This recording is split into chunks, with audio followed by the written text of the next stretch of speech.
안녕하세요. 법대로 맘대로 박찬계 법무사입니다.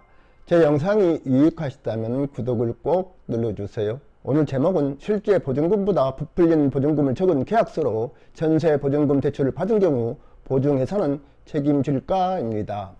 한일은행은 2017년 8월 31일경 전세 보증금이 2억 6,400만원으로 적힌 전세 계약서를 근거로 임차인 나 임차씨에게 2억 1천만원의 전세보증금 대출을 실행했습니다. 주택도시보증공사는 한일은행과 체결한 보증업무 위탁협약에 따라 나 임차씨의 대출 재물을 보증하였는데, 보증업무 위탁협약에 적용되는 전세금 안심대출 보증약관 제30조 제2항 제7호는 특약주 채무자가 사기 또는 허위 전세계약으로 보증부 대출을 받았을 때를 면책 사유로 정하고 있고, 제31조 제3호는 이 경우 특약 보증금액 전액이 면책된다고 규정하고 있습니다.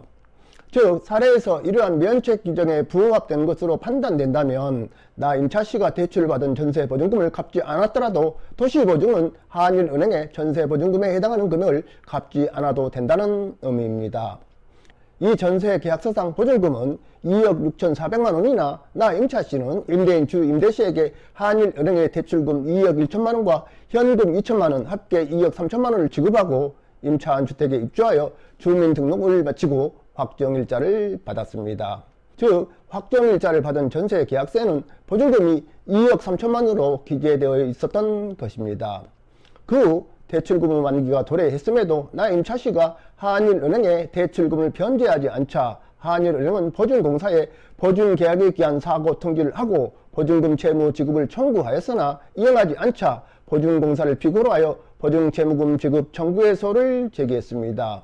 이에 대하여 항소심은 주 임대씨와 나 임차씨 간의 전세계약은 나씨가 지급한 전세보증금 2억 3천만원 범위에서 유효하게 체결된 임대차 계약이므로 허위 전세계약에 해당하지 않고 보증사고가 발생하였으므로 보증공사는 한일은행에게 보증금을 지급할 의무가 있다고 하는 한편, 다만 보증공사의 이행 거절 항변은 일부 이유 있다고 하면서 보증공사는 한일은행에게 2억 1천만원과 지연손해금을 지급하라고 판결하였습니다.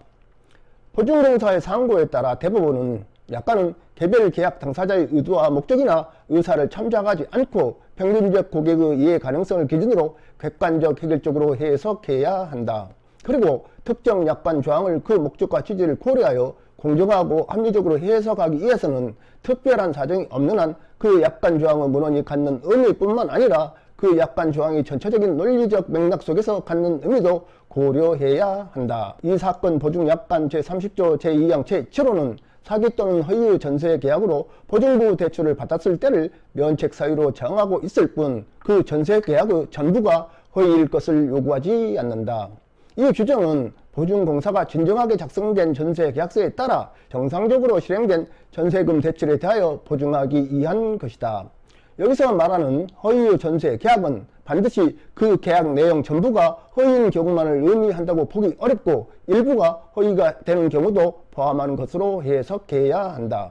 그런데 만일 전세계약의 내용 중 사소한 부분에 사실과 다른 부분이 있다고 하여 보증공사가 면책된다고 해석하게 되면 보증공사의 보증을 믿고 대출을 실행한 한일은행과 같은 금융회사에 예상치 못한 손해가 발생할 우려가 있다.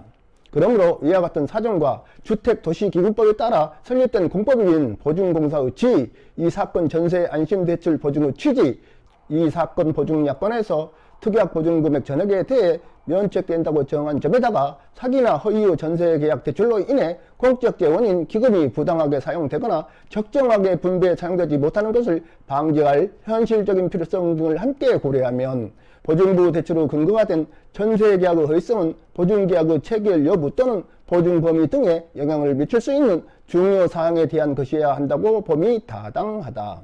이 사건에서는 전세보증금 액수가 실제로 2억 3천만 원임에 불구하고 계약서에는 2억 6,400만원으로 기재되어 전세계약 내용에 일부 허위가 있는 것으로 볼 수 있다. 나 임차씨는 규정상 대출 가능한 금액보다 많은 금액을 대출받기 위해 실제 전세보증금보다 부풀려 기재된 전세계약서를 근거로 한일은행으로부터 대출을 받은 것으로 보이고, 이는 보증공사의 보증계약 체결 여부 또는 보증채무 범위 등에 영향을 미쳤다고 볼 수 있다. 또한 보증공사가 나 임차시의 구상금 채무대에 대한 담보로 나 임차시의 전세보증금 반환 채권을 양수한 점을 고려하면 전세보증금 액수는 보증사고 발생 시 구상금 채권 변제의 실효성과 직접적인 관계가 있는 것이다. 결국 전세보증금 액수가 부풀려진 전세 계약은 중요 사항에 대해 허위가 있는 것으로서 이 사건 보증약관 제30조 제2항 제7호의 허위의 전세 계약이라고 보아야 한다. 따라서 전세보증금이 실제 지급 금액과 다른 내용으로 정해진 이 사건 전세 계약은 이 사건 보증약관 제30조 제2항 제7호에서 정한 허위의 전세 계약에 해당하여 보증공사가 보증 책임을 부담하지 않는다고 볼 수 있다. 그런데도 원심은 이 사건 전세 계약이 전세보증금 2억 3천만 원의 범위에서 전적으로 체결된 임대차 계약임을 들어 전세보증금이 실제 지급금액과 다른 내용으로 정해진 이 사건 전세 계약이 허위의 전세 계약이라는 보증공사의 면책 항변을 배척하였다. 이러한 원심의 판단은 약관의 해석에 관한 법리를 오해하여 필요한 심리를 다하지 아니함으로써 판결에 영향을 미친 잘못이 있다고 하면서 항소심 판결을 파기환송하였습니다. 사례의 경우 나 임차시가 한일은행에 보증금 대출을 신청할 때 전세계약서 사본이 첨부되고 계약서에는 임대인의 연락처가 기재되어 있었을 것이므로 한일은행 대출 담당자는 임대인 주 임대시에게 전화하여 전세계약서에 기재된 전세보증금이 맞는지 확인할 수 있었을 것입니다. 이를 부주의한 잘못이 있다고 할 것입니다. 나 임차시와 주 임대시가 서로 짜고 보증금이 부풀렸다는 사기 공범이 될 수도 있을 것입니다. 결국 한일은행은 2억 1천만 원에 관하여는 나 임차시를 채무자, 나 임차시의 전세보증금 반환 채권을 양수한 보증공사를 제3채무자로 하여 채권 가압류, 나 임차시를 피고로 한 대출금 반환 청구의소를 제기하고 승소 후 가압류에서 번압류 이전 및 추심 결정을 받아 대출금을 회수해야 할 것이고 5,400만 원에 관하여는 나 임차시의 다른 재산에 대한 가압류 등 보전 처분을 하고 같은 소송에서 승소 후 압류 및 추심 절차를 진행해야 할 것입니다. 나 씨에 대한 사기죄 고소는 변론으로 합니다. 오늘은 여기까지입니다. 감사합니다.